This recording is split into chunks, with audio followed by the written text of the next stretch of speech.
The LA Clippers regular season is over. And on the last day of the season, people didn't know what they should have done. Should they have won? Should they have lost? Well, a win put them in. A win is what they got. And they will be returning to the Valley of the Sun next Sunday to play the Phoenix Suns in a third series between the two franchises all time. What will be the keys to that series? What did the Clippers show in this game? Going to be talking about it all as the regular season closes on Locked On Clippers. You are Locked On Clippers, your daily Los Angeles Clippers podcast. Part of the Locked On Podcast Network, your team every day.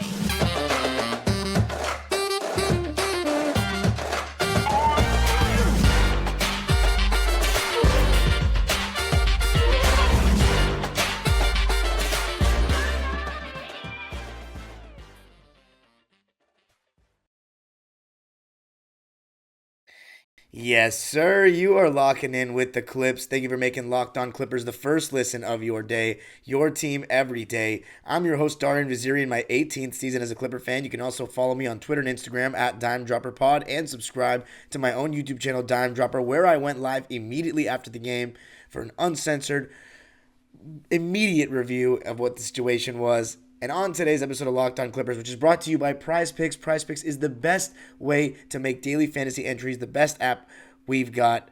You can win up to 25 times your money on any entry. You just got to use the promo code Locked On. But in this episode, and by the way, before I continue, Locked On Clippers is free and available on all your favorite podcasting platforms, including YouTube. And I want you to tell me how happy you are, how you are feeling about the matchup. So in this episode, going to be talking about if the Clippers should have potentially lost. Going to be talking about what happened in the game and obviously the series against the Suns. Let's talk about what happened in the game. I think yet again this game was another one of those tale of two halves for the Clippers, or really in this case, a tale of 3 quarters being one way and 1 quarter being the other way. And the Clippers, again came out underestimating the opposition. I mean, you could say it was a back-to-back, whatever you want to say about it, but they came out lazy, not fighting over screens. Nobody was rotating. Everybody was dying on screens. So that meant that Ivica Zubac had to come up and Mason Plumlee had to come up, and nobody was taking their man. No one was helping the helper. Nobody was rotating. Just slow defense, non-existent, and Kawhi Leonard got off to a bad start. Obviously, they were doubling off of Russ, which you expect from every team, and Kawhi was having trouble dealing with the load up, the double teams. He was throwing the ball away. He lost the ball twice, didn't even get back. And the Suns got off to an early lead over the Clippers, 28-19. The Clippers only scored 19 points in the first quarter. Again, you saw a total bench unit from Ty Lue going with a 10-man rotation with the bench of Norman Powell, Bones Highland, Terrence Mann, Robert Covington, and Mason Plumlee. And again, for the second consecutive first half, I felt like they played better. I felt like Norman Powell and Bones Highland were able to get to the basket, get a couple of shots to fall, and going up against the Suns' second unit, who, by the way, I didn't know Darius Bazley was on the Suns all of a sudden. Did not know he was even off the Thunder. But guys like him, different guys that came in, their jump shots were falling less. And the Phoenix Suns, I got to give them credit. The starters, they played well. They played hard. They were the more active team in the beginning of the game. And Jock Landale, I've referenced his name so many times throughout my first year here at Locked On Clippers. Because on opening night, he destroyed the Clippers and showed that we just didn't have a backup big. In this game, he had his good moments, picking and popping and in the pick and roll. But it comes from having no resistance and then Zoo having to step up. Mason Plumlee, same situation. And he doesn't really offer any resistance either. At least Zoo, he does. But Russell Westbrook, I will say he was hitting some shots offensively.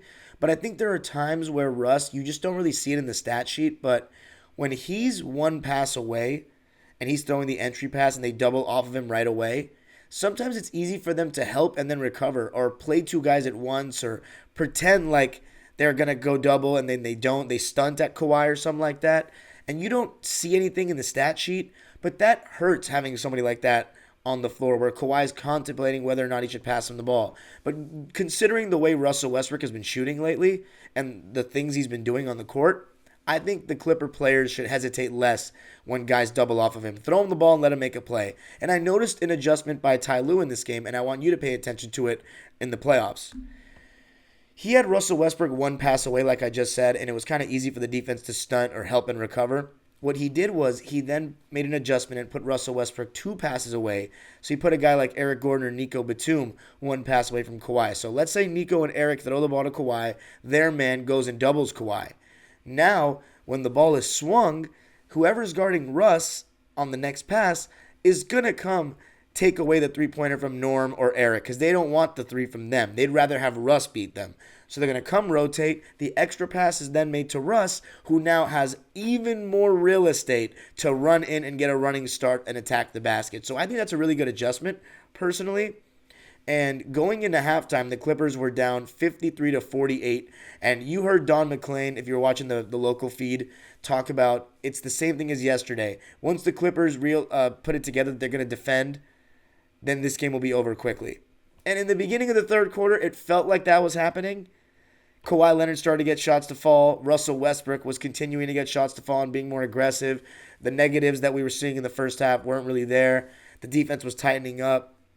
Not from EJ, though. He was another pedestrian in this one. I know he had a buzzer-beating three at the end of, I believe, the second quarter.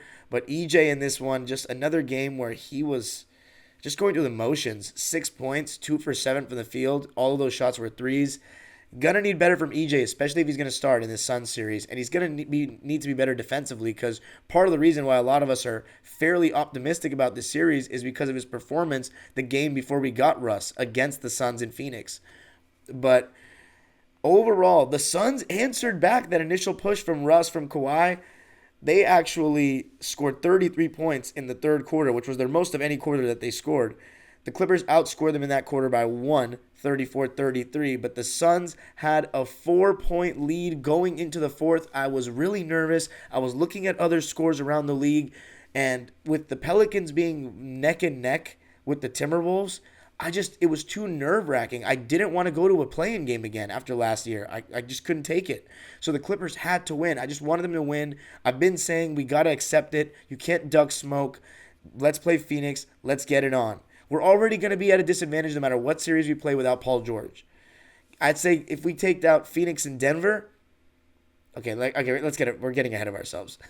But I'm just saying we had to win the game. And in the fourth quarter, you saw the Clippers bury them. And two guys, I actually want to say three guys, but two guys mainly that got it going. And by the way, in the second half, Ty Lue staggered Russ and Kawhi. He took Rocco out. He only played Rocco like 5 minutes. And again, Rocco has the shortest leash of anybody. Only 5 minutes. Didn't even get a shot off. Was +5. The only stats he registered were 2 rebounds, 1 assist, and a block.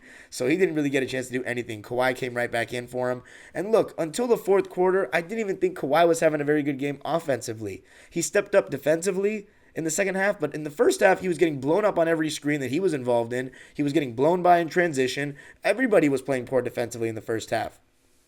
And in the second half, though, I thought Bones Hyland and Norman Powell yet again came through for the Clippers. Norman Powell in these last 3 games has been the Norman Powell that we saw before the injury. He has been able to get to the basket at will. The whistle's working for him again. He's getting that good whistle, getting to the line. The only thing that's still lagging behind a little bit is his 3-ball. But other than that, he's getting to the basket. Whether it's coming off those curls, whether it's attacking one-on-one, even in pick and roll, taking advantage of bigs and drop coverage, he's getting 2 feet in the paint consistently. He's attacking closeouts. He's making things happen, and he made things happen in this game. Bones Hyland, same thing in the pick and roll, snaking through the screens, hitting step-back mid-ranges, hitting threes, showing a little bit of nifty-shifty in transition. Love watching Bones Hyland play. He also has been showing everybody that he's a good passer, and in this game, 5 rebounds for Bones Hyland to go along with 11 points on 5 for 11 shooting in just 18 minutes of play. So 11 and 5 in 18 minutes. I'll take that all day from Busy, who we'll see what his playoff minutes look like. But I thought that the guys that brought it home in the end, even though Norm and Bones were massive. And I also want to give a shout out to Mason Plumlee. I thought he was really good in this game. Finishing around the rim, had a crucial little running hook after a little altercation with Bones Hyland at the end of the third quarter. And the only thing that was a miscommunication on defense on the last possession. Mason Plumlee had a nice little give and go with Russ on that last possession of the third quarter.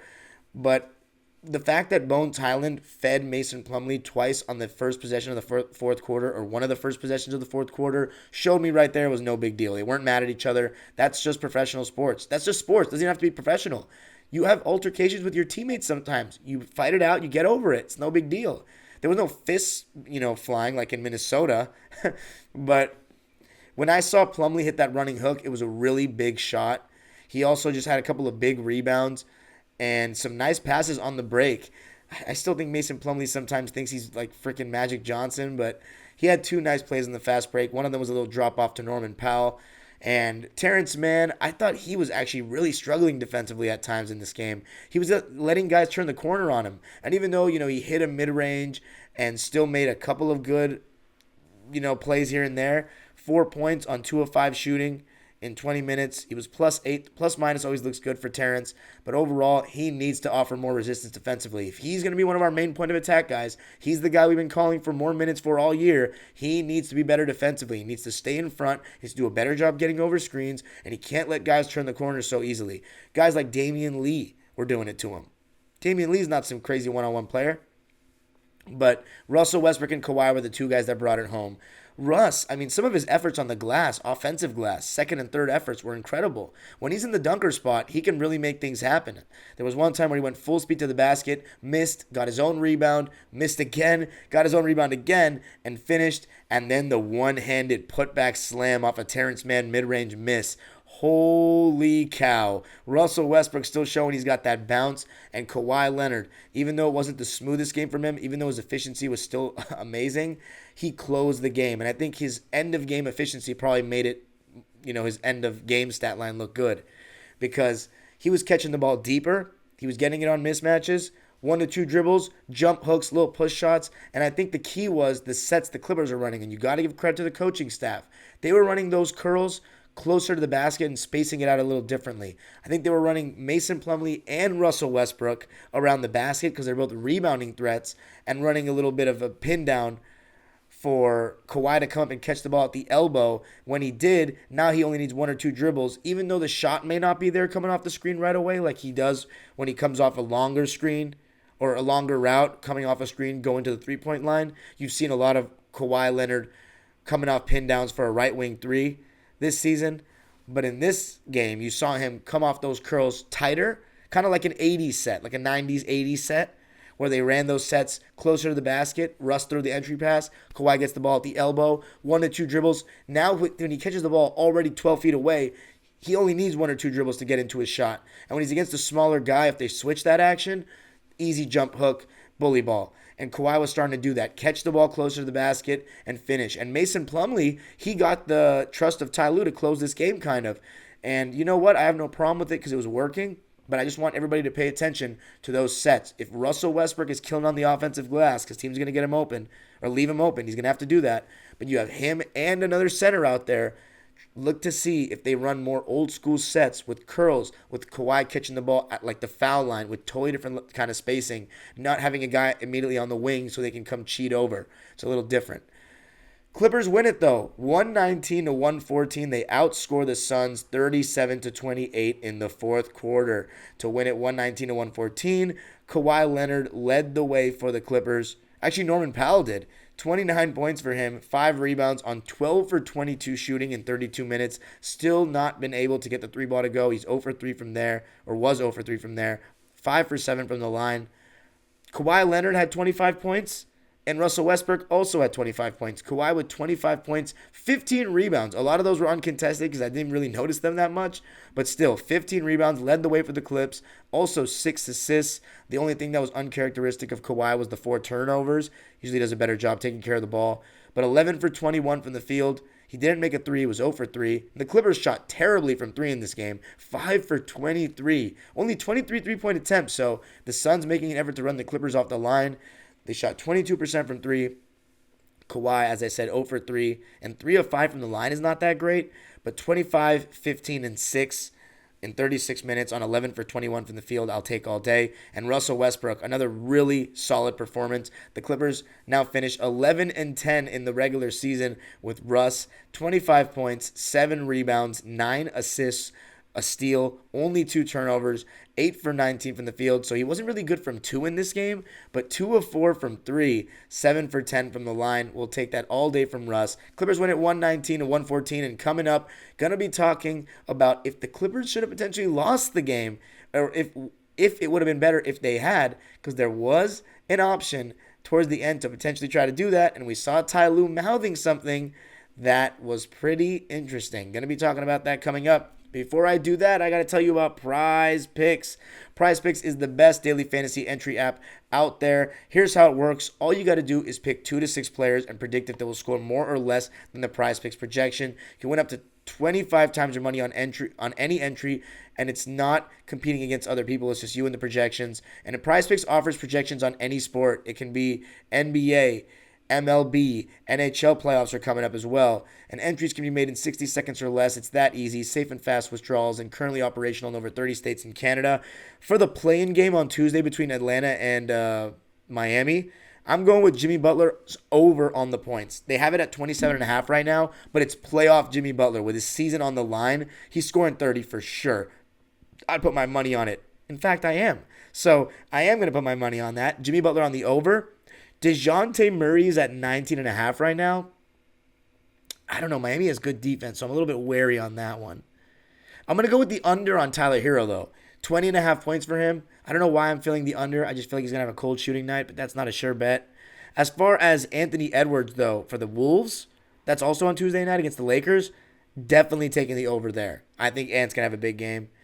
But anyway, those are some of my picks. Just download the Prize Picks app or go to prizepicks.com to sign up and play daily fantasy sports. First-time users can receive a 100% instant deposit match up to $100 with the promo code LOCKEDON. If you deposit $100, Prize Picks will give you $100. If you deposit $50, Prize Picks will give you $50. Don't forget to enter the promo code LOCKEDON and sign up for an instant deposit match up to $100.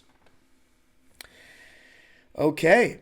So the Clippers beating the Phoenix Suns 119-114 and winning the game ensured that they would be the 5th seed in the West and would play the Phoenix Suns in the playoffs for the 3rd time in franchise history, 2nd time in 3 years.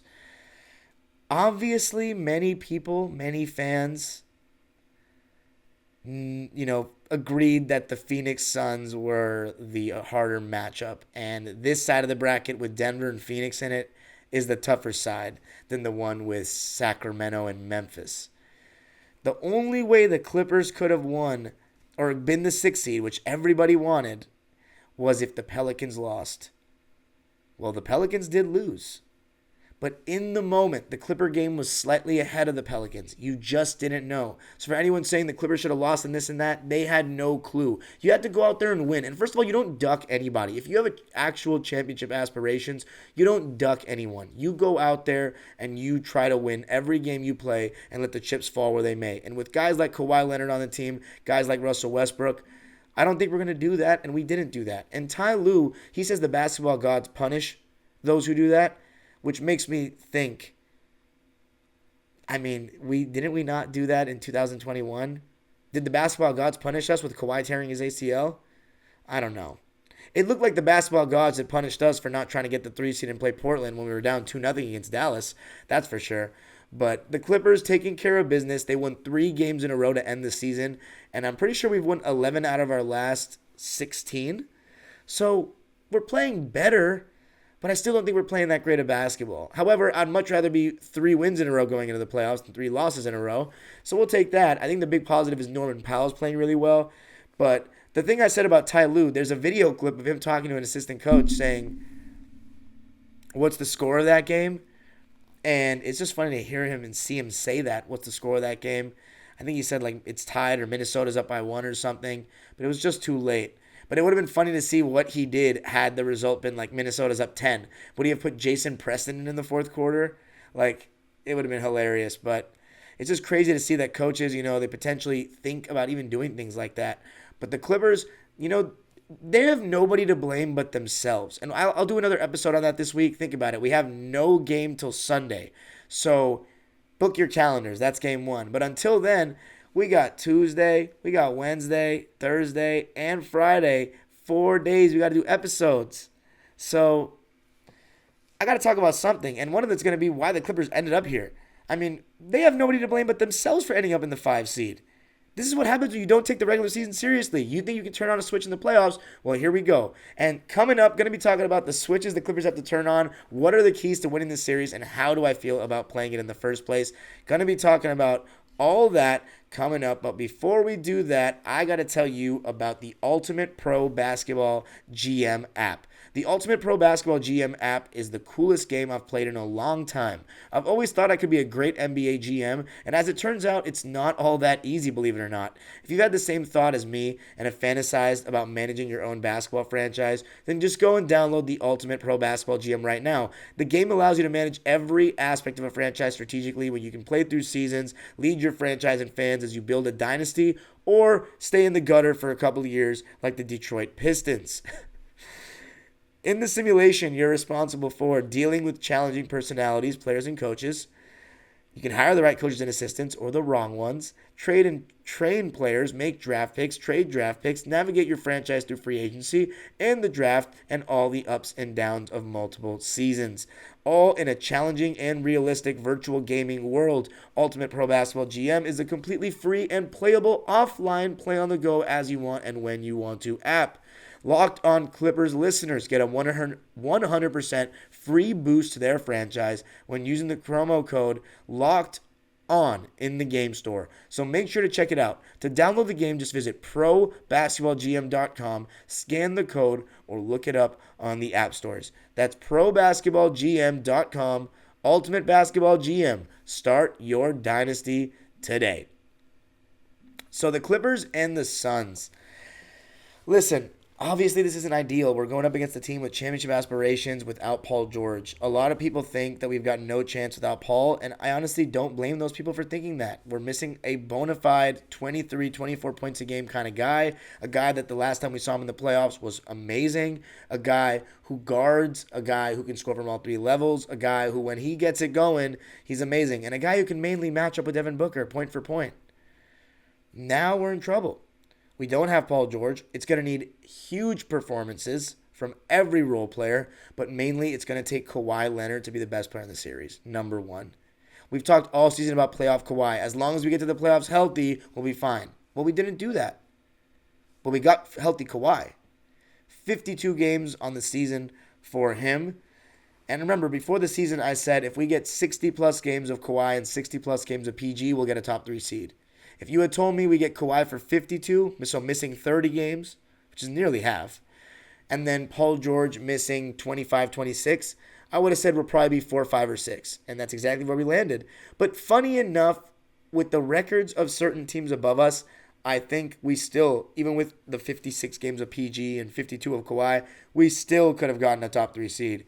But we just lost big-time games. We threw away games. We punted games. We were cautious with our star players.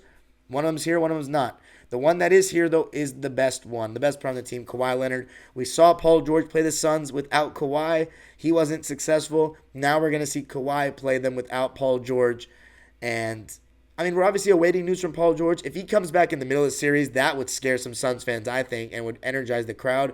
But let's just expect that we don't see him for the first round. We're going to need Kawhi to outplay KD. Everybody. He needs to be the best player in the series. I don't see an avenue where the Clippers win the series without him being the best player. It's going to be tough. We're going to need big performance from the role players. We need 4 games where they just knock down their threes. But in my opinion, it comes down to 2 things besides the Kawhi thing. That's the number one thing. What team are we getting defensively? Are we getting the Clipper team that dilly-dallies defensively in the beginning of games, doesn't fight over screens and doesn't talk and doesn't rotate? Or are we getting the one that seems like they care, that we've seen at times this season, like we saw in the second half against Portland?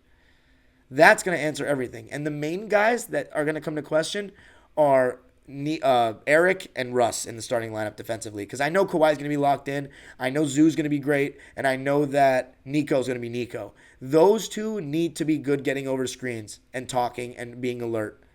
Terrence Mann needs to be better getting over screens. Norman Powell needs to continue the defense he's playing the last 3 games. But it needs everybody to be focused defensively. Our offense, I'm not as concerned about. That really comes down to Kawhi Leonard being great and then other players stepping up. But it really comes down to that. And then Ty Lue. We've seen so many different versions of Ty Lue this season. We've seen good Ty Lue. We've seen what is he doing Ty Lue. We've seen playing too much Reggie and Marcus Ty Lue. But considering Marcus Morris, again, back spasms, Ty Lue said, we're just focusing on him getting healthy. Again, I think it's baloney. I don't think he's going to play. And that has made Ty Lue's job easier and has made him look like a better coach. Seriously. The Clippers are 4-2 now with Nico starting. And again, one of those losses was with, Kawhi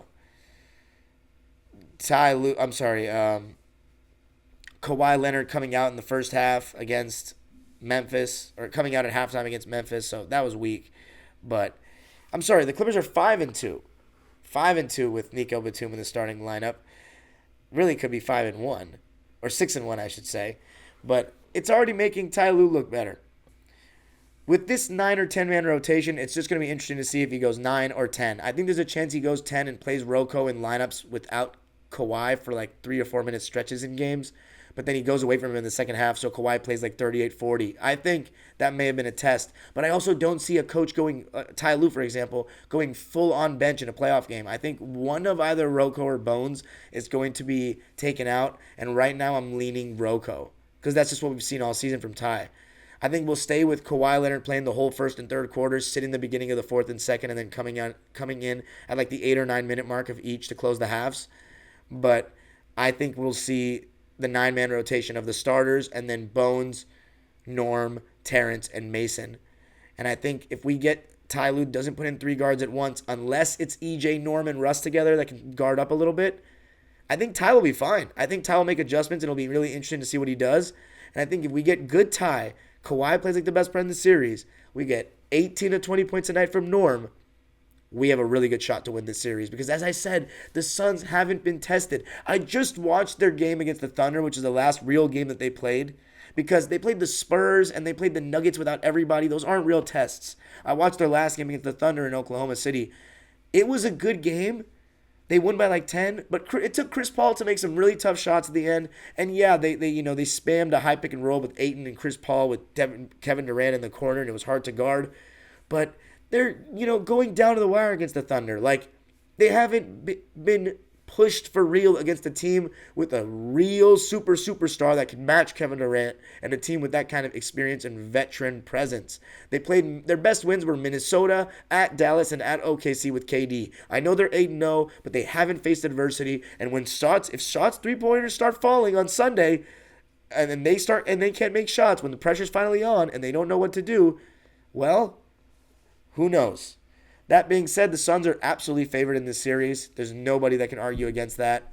But that doesn't mean a thing, because the Clippers love to play against the odds. There's going to be way more episodes talking about this series. We're just getting started. The playoffs are here. The regular season is over. The Clippers end with a 44-38 record on the season, which I don't think in my time being a fan, in my 18 years, I've seen the Clippers finish with that record. We were 47-35 in 06. And then 07, 08, 09, 10, and 11, we were obviously below 500 in all those years. 2012 was a lockout season. And then 2013, we were 56-26. 2014, we were 57-25. And then 2015, we were 56-26 again. And if I'm not mistaken, in 2016 and 17, we were like 52 wins or 50 wins. We were 50 wins basically every year with Lob City. And then 48-34 with the 2019 team, and then there's 2 shortened seasons in 2020 and 2021. You like that? How many Clipper fans could come up here and name all those seasons records exactly right off the top of their head like that? Come on, son. Stop playing. I love this team, man. It's been an honor to do this show for you this season. I'm sorry for the lack of guests. You had to listen to my annoying voice all these episodes, but I really appreciate you guys for all the support, all the people that comment daily. You're the best fans in the world. You're the most dedicated fans in the world, and I'm calling to all you guys, buy your tickets. This is the time where every Clipper fan needs to flood the stadium. There's going to be one home game here on a weekend where the Arizonans will come in groves. You need to buy tickets and get there to prevent those guys from getting tickets. Be as loud as possible. We need all the help we can get. In 2015 against San Antonio, I sensed a feeling from the second the Clippers came out of the tunnel that Game 1, and I was at all the home games of that series, that the crowd knew the circumstance. They knew that we were going to need everything as a crowd to beat that team. And we're going to need exactly the same this time. So get your voices ready. I want it turned up like it's 2015 or every game with the intensity of the Curse Breaker Game 6. You can follow me on Twitter and Instagram at DimeDropperPod. Subscribe to my YouTube channel, Dime Dropper, for even more Clipper and NBA playoff content. And Locked On Clippers is free and available on all your favorite podcasting platforms. You need to subscribe. You need to write us a nice review on Apple Podcasts to make me look good. And you need to hit the notification bell so you know every time we post an episode. Thank you for making Locked On Clippers your first listen today. Now make your second listen game-to-game NBA. Every moment, every top performance, every result. Locked On Game to Game covers every game from across the NBA with local analysis that only Locked On can deliver. Follow Game to Game on Locked On NBA, available on the Odyssey app, YouTube, and wherever you get your podcasts. The Suns, Part 3. There's so much I didn't even get to in this episode, but I'm going to be getting to it on Tuesday because so much to talk about. The age-old proverb continues, go Clippers!